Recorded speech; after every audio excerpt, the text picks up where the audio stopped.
Está no ar o Informe Saúde, o programa que cuida da sua saúde com informação.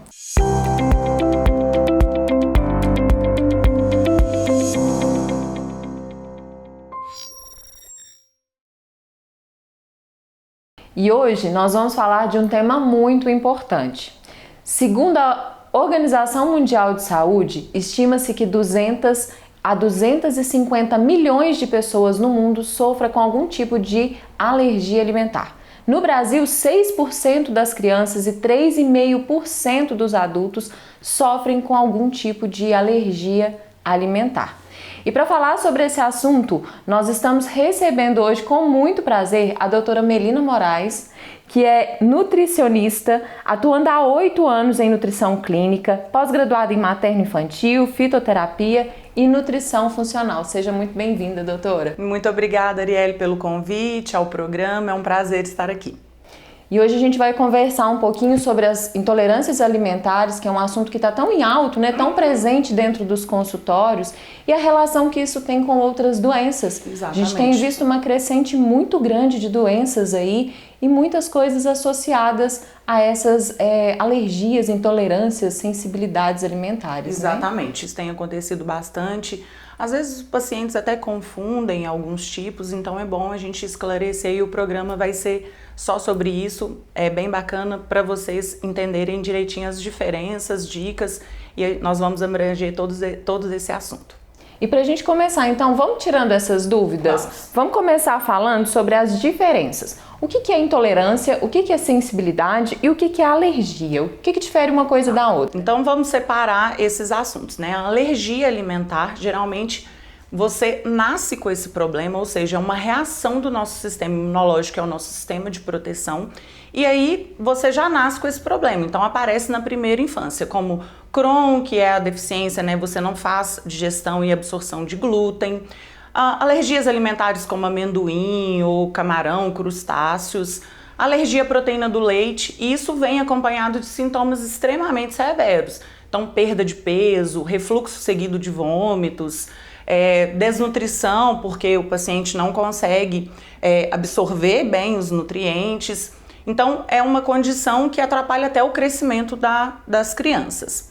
Na intolerância alimentar, você não digere bem o alimento, ou seja, você tem uma deficiência enzimática. Lá no nosso organismo, a gente tem deficiência, né, de enzimas digestivas, e isso pode acarretar em sintomas também, mas eles são mais leves. Então, você tem um desconforto gástrico, um refluxo, um abdômen mais distendido, então é menos severo. E na hipersensibilidade alimentar, são alimentos simples, às vezes cotidianos ali do dia a dia, e você tem sintomas mais leves, então aparece geralmente mais na idade adulta. Por exemplo, eu não sou alérgica e nem intolerante à lactose, nem proteína do leite. Mas o exagero da lactose, ou seja, se eu ingiro esse alimento em maior quantidade, no final do dia eu gosto de usar muito esse termo com os pacientes, que a minha barriga fica parecendo escola de samba. Então ela fica blá blá blá blá blá.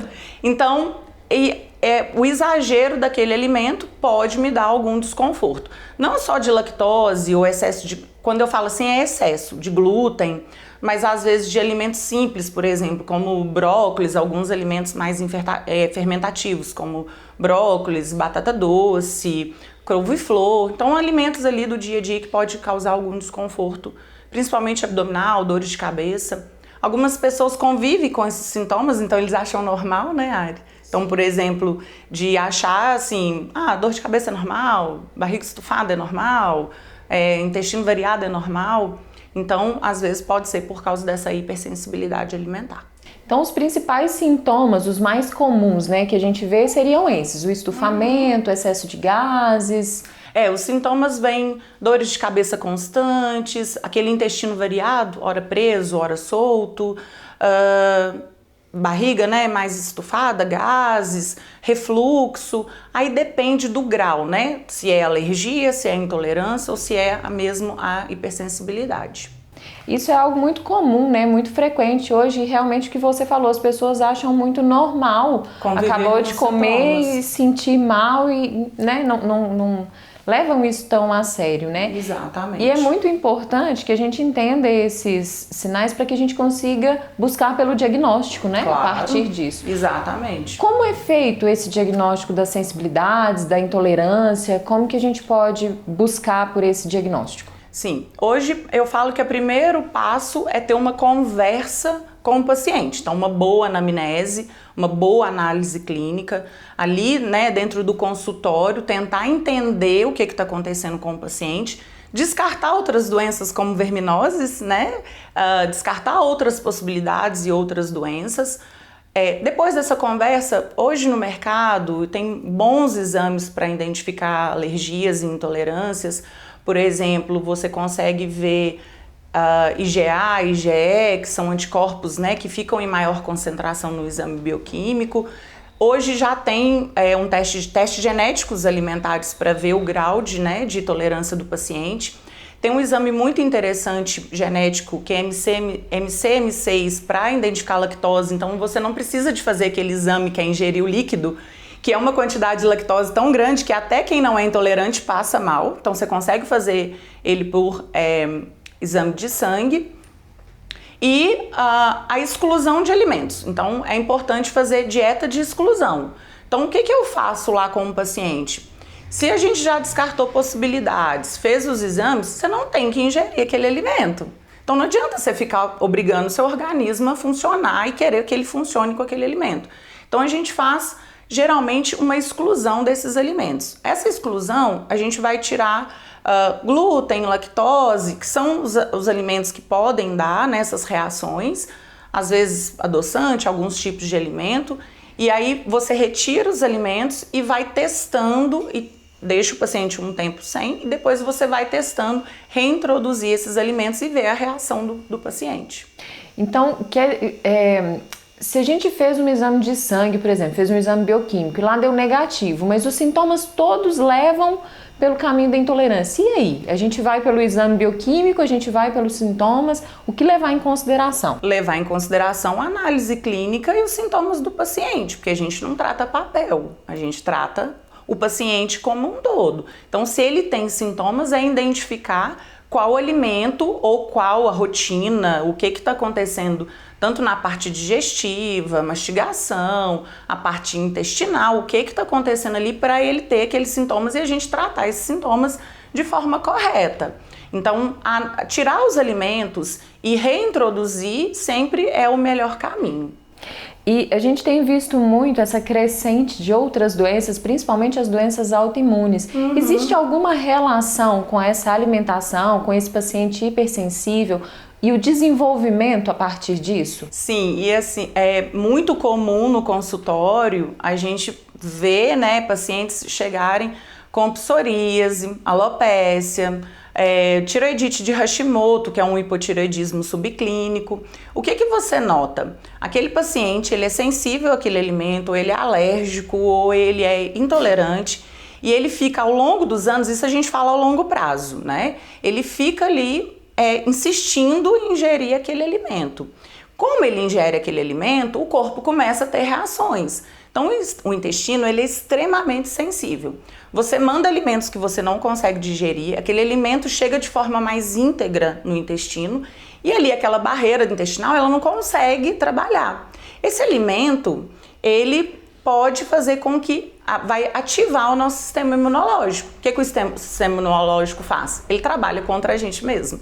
E aí as doenças autoimunes, eu falo que o corpo somatiza algo por dentro não está legal. Então, se não está bem por dentro, ele vai somatizar em algum tipo de doença. Então, a relação é super comum. Então, essas doenças inflamatórias, principalmente, como a psoríase, que você citou, mas também um lúpus, artrite reumatoide, todas essas podem ser desencadeadas através dessa questão alimentar. O nosso corpo está trabalhando contra a gente mesmo, porque você não está trabalhando também com ele de uma forma correta e que precise. Entendi. E a partir de todas essas informações, né, porque o principal receio das pessoas nossa, eu sou intolerante à lactose, eu vou comer o que agora? Né? Então, assim, meu mundo acabou. Quais estratégias alimentares aí a gente pode utilizar, né, para tentar minimizar esses desconfortos, para conseguir chegar no meio termo a respeito disso? Tem como chegar no meio termo? Eu falo que o paciente alérgico, ele vai ter que conviver com esse problema para o resto da vida. Então ele tem que ter cuidado até com contaminação cruzada. Então ele tem que andar com a medicação, né, sempre junto. Então é importante ele não ingerir o alimento, porque ele vai ter sintomas graves, igual eu falei lá no começo. O paciente intolerante ou hipersensível, a gente consegue melhorar a qualidade de vida dele. Como? Fazendo dieta. Então, assim, hoje no mercado tem boas opções e a gente começa a tratar desde a parte da escolha do alimento, a gente trata a parte digestiva com enzimas digestivas, que é importante para facilitar, a gente trata a parte intestinal, né? Eu gosto muito de usar probióticos, por exemplo, né, para reequilibrar a flora intestinal, o paciente ter menos desconforto, ele tem uma melhora de qualidade de vida. O importante é buscar um profissional para ajudar, né, Ari? Porque você ficar toda hora ali, né, com essa questão de ingerir alimentos que você não digere bem, você vai ficar com esses sintomas e é muito ruim conviver com isso. Acreditando que é tudo normal. Acreditando que é tudo normal. Então, assim, dentro do consultório, quando eu pego pacientes assim e faz os exames e a gente vê esse quadro que é mais hipersensível, você tem remissão da doença, você consegue conviver bem. Você tem boas, né, enzimas digestivas, por exemplo, para te proteger de você sair num sábado à noite e comer uma coisa diferente. Tem como proteger seu organismo em relação a isso. Dentro do consultório eu gosto de fazer um protocolo. Então, nós fazemos exames de sangue, vamos olhar deficiências, vitaminas, minerais, o que está acontecendo. Eu gosto muito de usar uma estratégia alimentar que chama Low Food Maps, que é um tipo de dieta que a gente tira toda a parte fermentativa dos alimentos. Alimentos, né, que irritam o intestino, excesso de cafeína, álcool, tempero.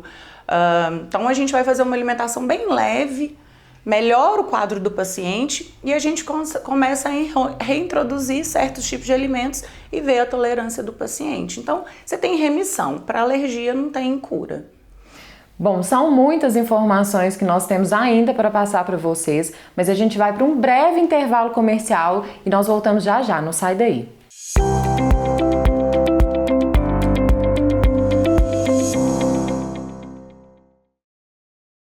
Você já conhece a central de agendamentos do Convênio Mais Saúde? Agendar suas consultas nunca foi tão fácil e rápido. Com apenas um contato, nossa equipe cuida de tudo para você. Solicite sua consulta, exame ou procedimento e os especialistas do Mais Saúde encontrarão o melhor para você, enviando todos os detalhes diretamente. Você receberá a confirmação completa com local, horário e valor, tudo para sua comodidade. Na hora da consulta, basta apresentar a guia de autorização. Simples, rápido e sem complicações. Convênio Mais Saúde, Central de Agendamentos. Agende, confirme e vá tranquilo. Entre em contato com o Mais Saúde agora mesmo.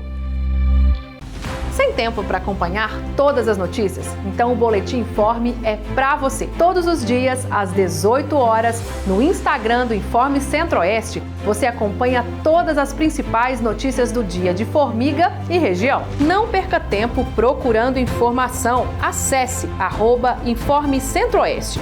O Boletim Informe traz tudo o que você precisa saber de forma rápida e objetiva. Então, já sabe, todos os dias, às 18 horas, tem informação completa em 2 minutos. Boletim Informe é para você que não tem tempo a perder.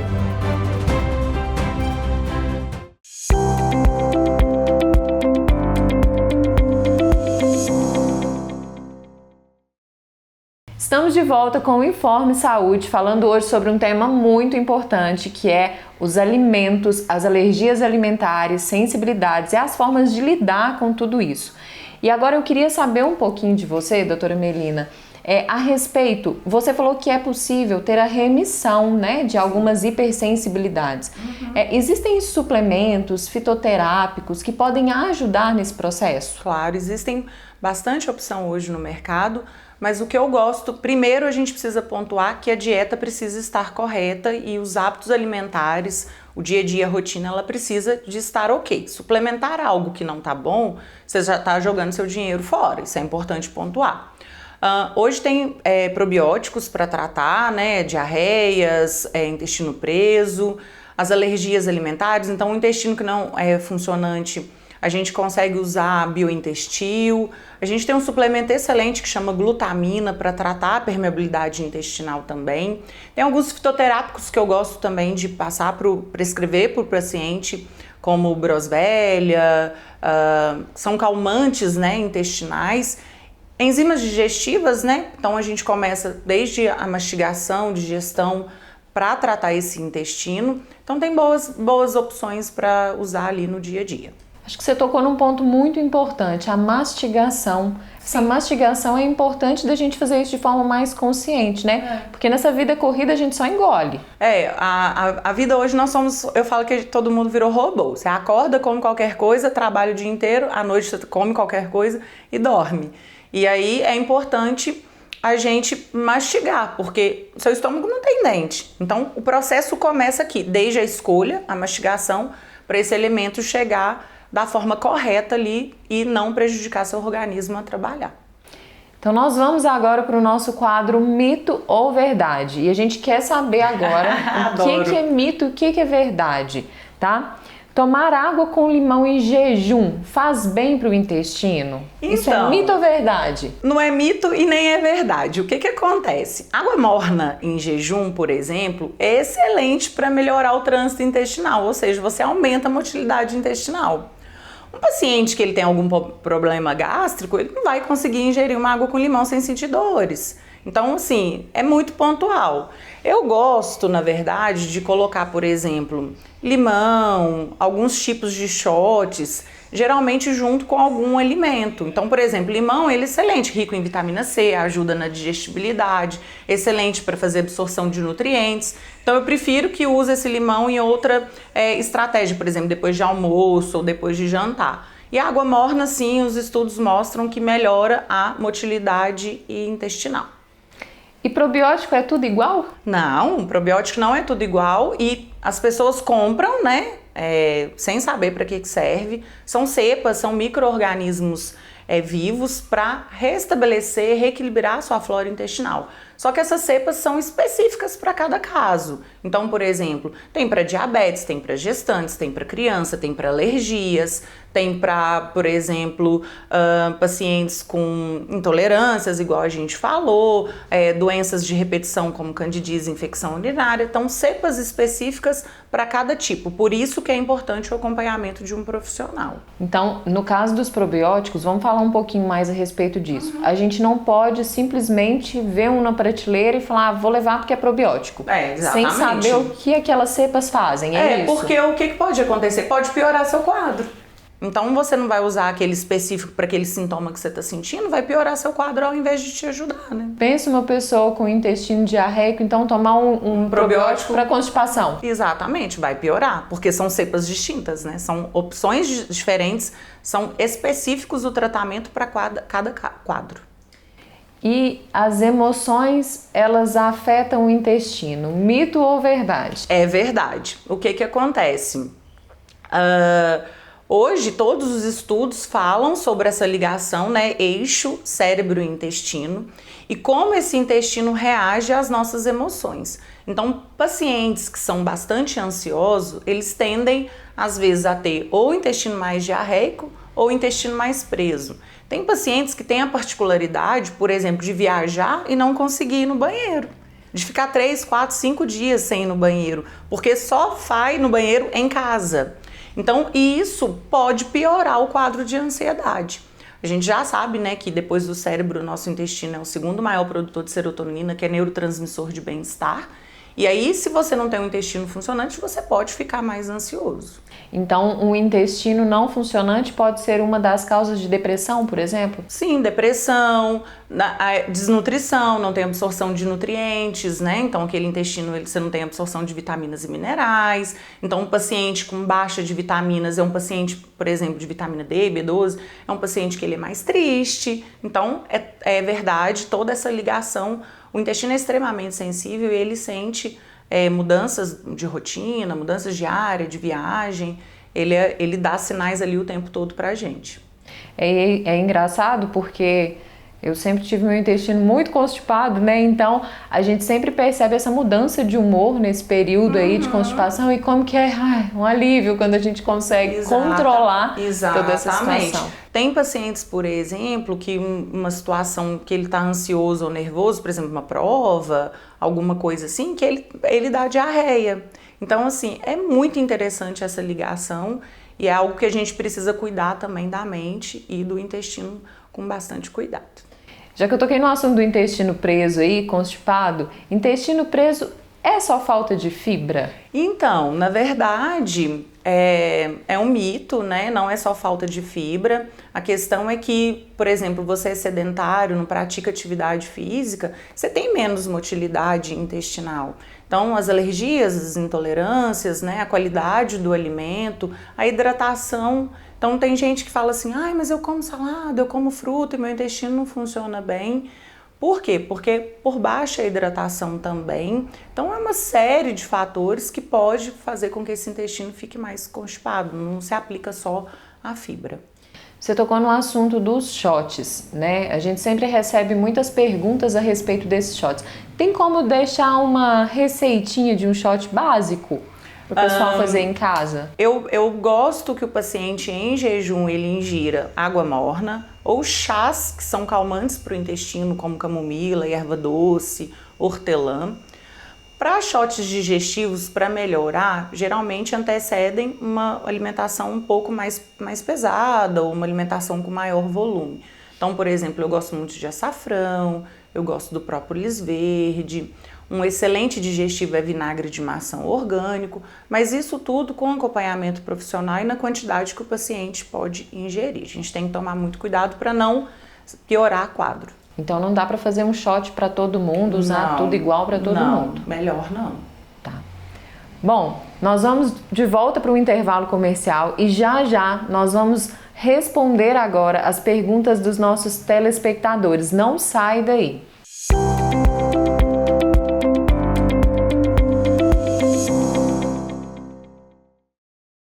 Cliente Mais Saúde, agora você pode pagar suas consultas com o saldo do FGTS. Isso mesmo, use o FGTS para suas consultas na rede Mais Saúde. Basta solicitar sua consulta. A equipe Mais Saúde agenda tudo para você. Simples, rápido e sem gastar seu dinheiro. Consulta confirmada. Vá ao local agendado com sua guia de autorização. Mais Saúde pagamento via FGTS. Fácil, prático e pensado para você. Agende sua consulta agora mesmo.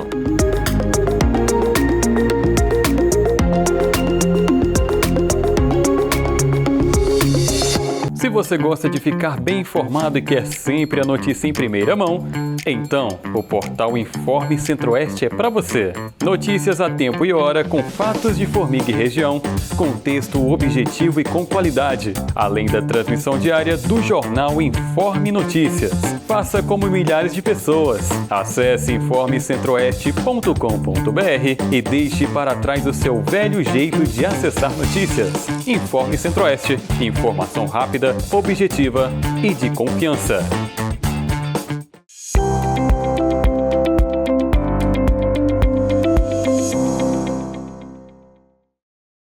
Estamos de volta com o Informe Saúde, hoje recebendo aqui conosco a doutora Melina Moraes, falando sobre as alergias alimentares, intolerâncias, sensibilidades.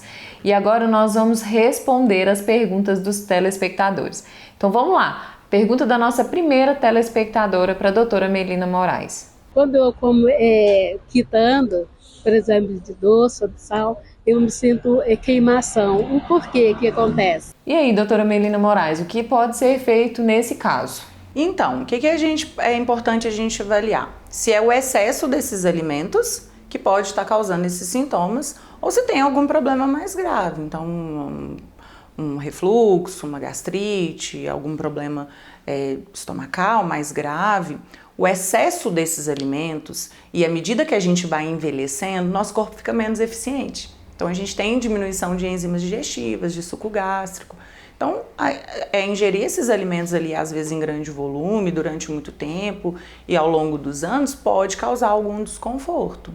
Você falou de enzimas digestivas várias vezes durante o nosso programa e eu queria saber se existe uma idade em que é necessário esse uso ou não, é realmente só em casos mais direcionados, pontuais? É necessário se o paciente apresenta sintomas. Então, se ele tem sintomas, a gente vai usar ali, mas a partir dos 40... Eu costumo brincar que quando a gente é jovem, a gente come até pedra e não passa mal. E a gente vai envelhecendo, a digestão fica mais lenta. Então, se o paciente tem sinais e sintomas, né, sinais clínicos, é interessante o uso, sim, juntamente com uma dieta balanceada.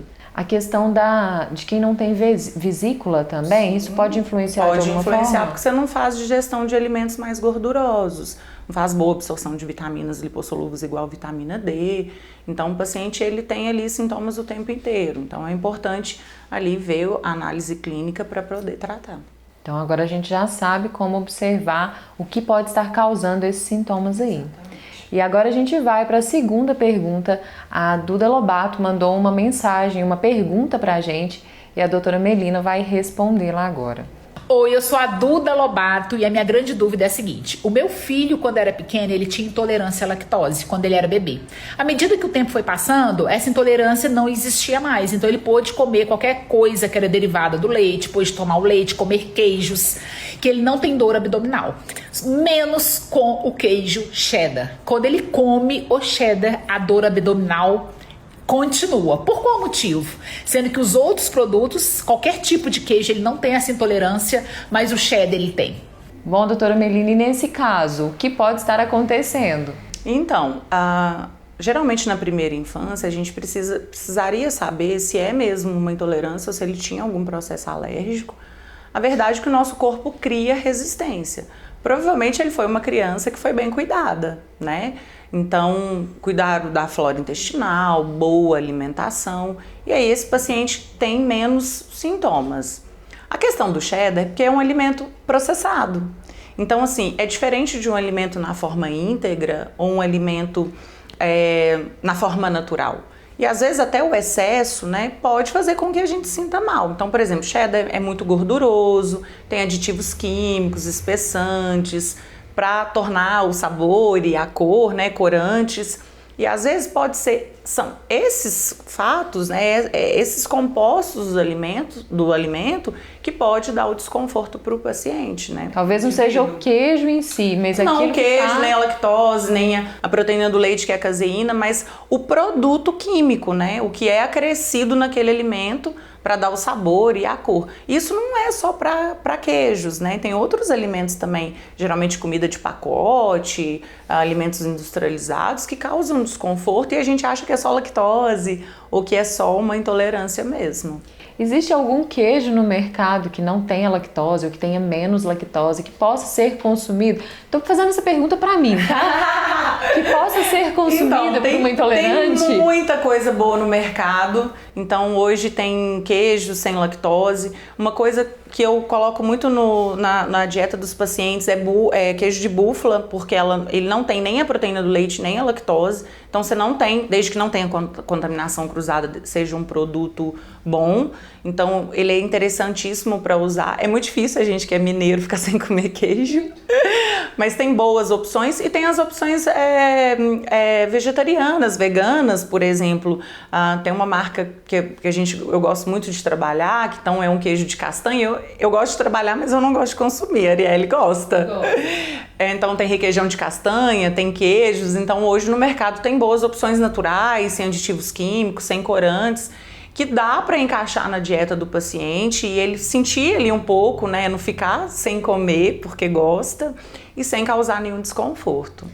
E pelo que eu entendi de tudo que já foi dito, se a gente tiver um bom controle alimentar, tiver uma suplementação boa, mantendo esse intestino bom, Dá para escapar de vez em quando, numa festinha, no final de semana, uma pizza uma vez ou outra? Dá para fazer isso? Você consegue, Ari, escapar sem passar mal? Fala a verdade pro público. Sempre tem uma consequência. Sempre tem uma consequência.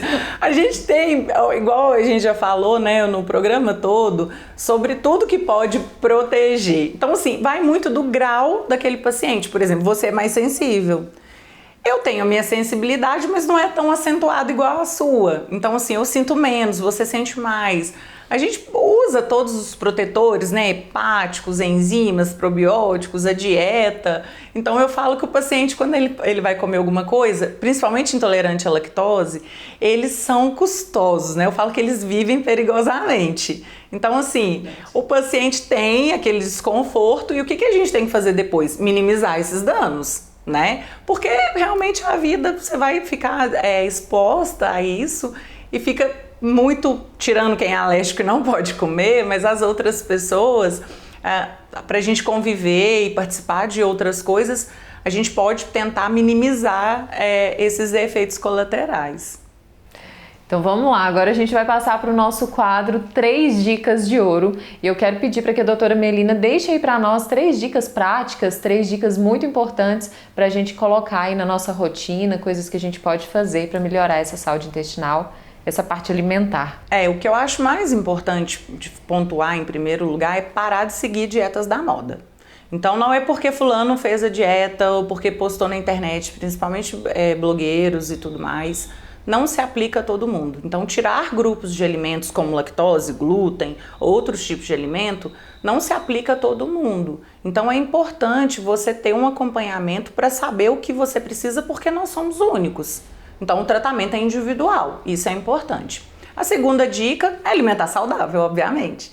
Então, eu sempre falo que não é comer uma folha de alface e 2 rodelas de tomate. Então, a gente precisa de uma alimentação mais rica, menos ultraprocessados, uma alimentação mais natural, como os nossos avós faziam, menos comida de pacote, ingerir de 2 a 3 porções de frutas no dia, salada 2 vezes.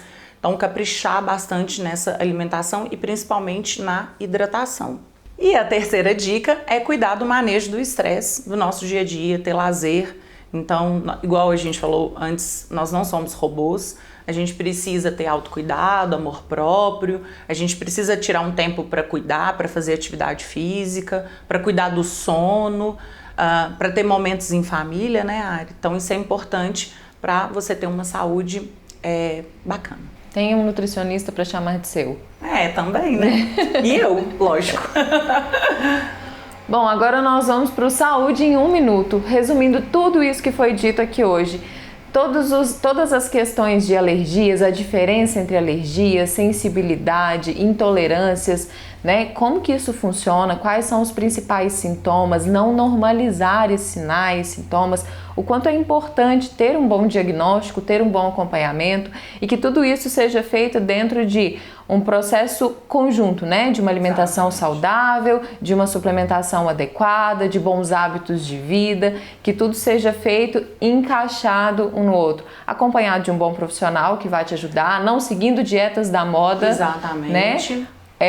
Cuidado com os alimentos, fazer uma alimentação de forma consciente, se hidratar, não escolher qualquer probiótico na prateleira. Então são muitos os assuntos que foram abordados, acredito que tenha sido extremamente enriquecedor. Espero que vocês possam agregar muito conhecimento, né, com tudo que foi dito aqui hoje. Eu quero agradecer muito a presença da doutora Melina, obrigada por estar aqui com a gente, por dividir e compartilhar um pouquinho aí do seu conhecimento, de tudo isso que foi dito aqui hoje. Eu que agradeço o convite, foi um prazer participar.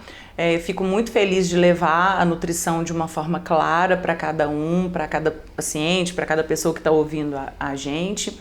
E me chama mais vezes, por favor. A casa é sua, volte sempre que quiser, sempre um muito prazer. Muito obrigada, gente, aqui. foi um prazer. Obrigada, Ari.